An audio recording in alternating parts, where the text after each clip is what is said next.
সুপ্রভাত সবাইকে। সকাল সকাল চলে গেলাম রাখির দোকানে রাখি কিনতে। তো রাখির দোকানে বেশ ভিড় ছিল।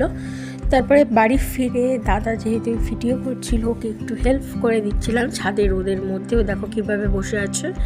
তারপরে আমি রেডি হব বলে এখন এখানে চলে এলাম স্নান করে, যেহেতু 11টার টাইম ছিল।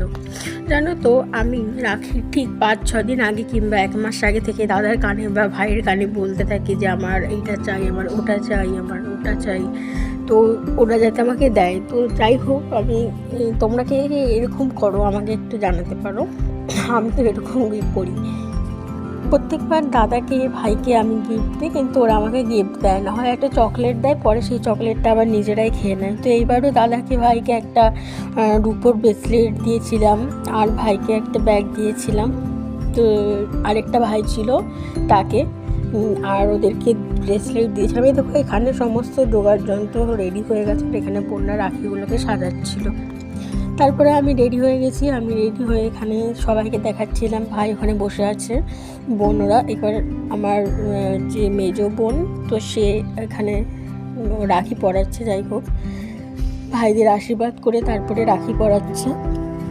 আর তারপরে আমি এখানে ফোঁটা দিচ্ছিলাম, তারপরে রাখি পরাবো দাদাদের।